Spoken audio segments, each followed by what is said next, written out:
la condamnation de la mairie de Paris pour avoir nominé trop de femmes au poste de direction. Je trouve ça magique. Et ça fait les pleureuses.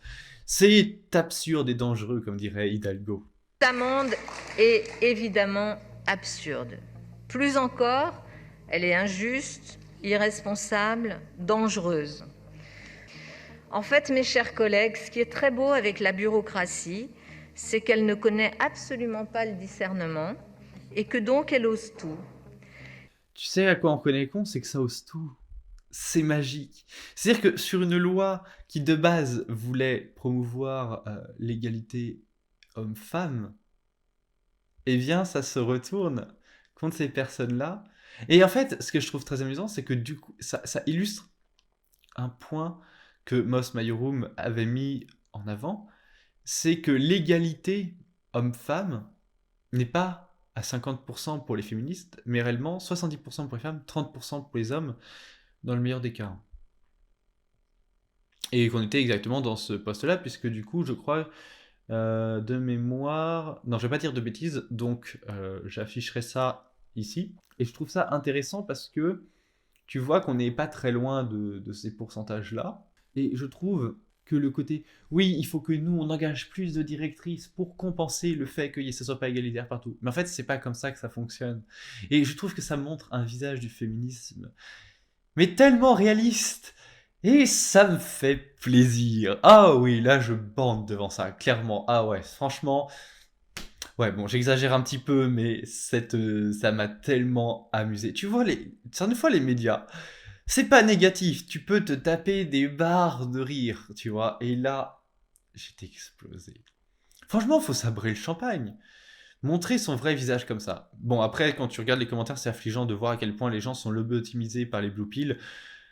Bon, hein, on fait pas le monde, mais pour le reste, faut se satisfaire en disant oui, mais ce qu'elle fait, c'est bien, elle compense réellement. Mais non, en fait, c'est toujours dans la même zone, c'est-à-dire que c'est pour une. C'est pas tous les directeurs et directrices qui doivent être paritaires, c'est-à-dire qu'il faut avoir 50% d'hommes, 50% de femmes sur tout ça. C'est à chaque endroit, faut bien comprendre, c'est local le truc. Et qui disent oui, mais pendant qu'ils font ça, ils s'intéressent pas aux autres. Mais qu'est-ce que t'en sais? Et de toute façon, s'ils s'en occupent pas, tu sais, tu es un citoyen, tu es une citoyenne, c'est ce que j'ai envie de leur dire. Tu as juste à aller porter plainte ou voir un procureur, machin. Tu sais, tu as plein de possibilités juridiques et tu fais ton devoir. Si ça te convient pas, voilà.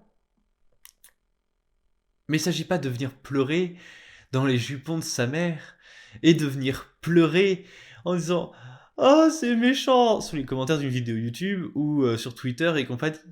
Non. Ah, tu sens ma joie. Franchement, ça me fait trop plaisir. Comprendre à quel point le féminisme est abject, c'est beau. Alors, certains vont dire oui, mais c'est que les néo-féministes. J'ai déjà fait une vidéo sur le néo-féminisme où je suis pas d'accord avec cette appellation. C'est à propos de Kian Sensei. Je te laisse la voir. Alors, je sais que on peut ne pas d'accord être avec moi par rapport à ça, mais personnellement, je ne suis pas pour cette considération temporelle du féminisme en disant ah mais c'était mieux avant le féminisme. Non, je ne suis pas pour cette considération puisque en fait, globalement, à peu près à chaque fois que le féminisme est intervenu, il y a eu de la merde. Ça ne veut pas dire forcément que tout est à jeter. L'égalité de droit homme-femme est une bonne chose, avoir les mêmes droits en tant qu'être humain. Mais pour le reste, ça s'arrête là, tu vois. C'est la seule chose positive qu'a fait le féminisme.